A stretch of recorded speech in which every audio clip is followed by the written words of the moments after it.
What is going on, guys? Welcome to your 24th MySQL tutorial. And guys, I got some good news for you. You're just going to go ahead and sit back, breathe a sigh of relief, because in this lesson, it's going to be the first easy lesson. It's going to be really simple, easy to understand. I just need to talk to you guys about a really cool concept real quick, and that is something called unions. So quite often, whenever you're making a website, you're going to need to run multiple queries, but you're going to want a single result set because, let's say that you wanted to make a website like eBay and you run a query that returned all the items over 190 bids. So like all the really popular items. Now you also wanted all the items over $1,000 regardless of bids. Maybe you're making this for your homepage or something. You wanted to display the cool items. So all the items that have over 190 bids and also all the items over $1,000 regardless of the number of bids. So what you would do is you would do something like this. Select the name, cost, and bids from items where bids is greater than 190. And remember, our other thing that we wanted is whenever we have an item that, come on, stupid mouse, whenever we have an item that costs more than $1,000. I cannot type today. I'm hitting all the wrong keys here. So basically, those are the two queries that we want to run. However, we only want one result set. We only want one set of data because, it's just a lot easier to work that way. So whenever we would run these queries right here, we would get a table for this and a table for this. Well, that's not good. We only want one set of data. So in order to basically take more than one query and end up with only one result set, just go ahead and in between your queries, type the word union. That's it. That's all. That's basically all this tutorial is. This word right here takes this query and this query, it runs it, and it gives you one set of data. How awesome is that? And I know what you guys are saying right now, Bucky, unions are absolutely worthless because, first of all, you could have done this, and you could have accomplished this same thing by just using where, or, and statements. Well, it may look a little messy, but the truth is, yes, you could.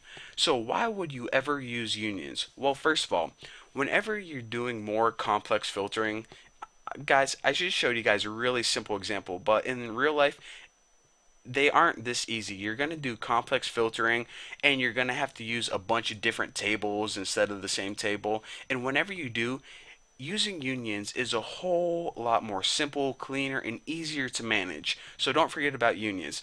And also, another thing, there are some times that you have to use unions and you can't use where clauses, and I'll show you that in just a second.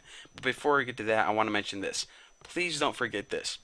Remember, since what we're doing is basically taking multiple queries and tying them together into one result set, whenever you use unions, your columns have to be the same. You can't do something like select name, cost, bids from items, and select name, zip code, address, postal address, and state from another table. It won't work out because your tables won't tie together. So again, make sure that your columns are the same so that whenever they unite, they can tie together nicely.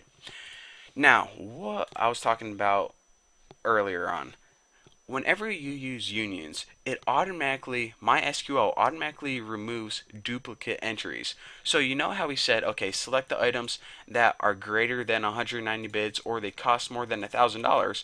Well, what if in this case, the baby seat, where it costs more than $1,000 and it has more than 190 bids? Well, it doesn't list it twice, it only lists it once. You only see one baby seat here.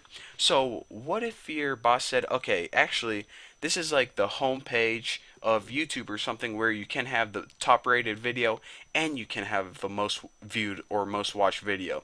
Well, if you want to get a list that doesn't remove the duplicate entries, then just go ahead and use union all. What this does is it basically leaves those duplicate entries in. So now you can go ahead and hit go and check it out. If this was the front page of your website, you would see baby suite seat twice. Once because it costs more than $1,000, and another time because it has more than 190 bids.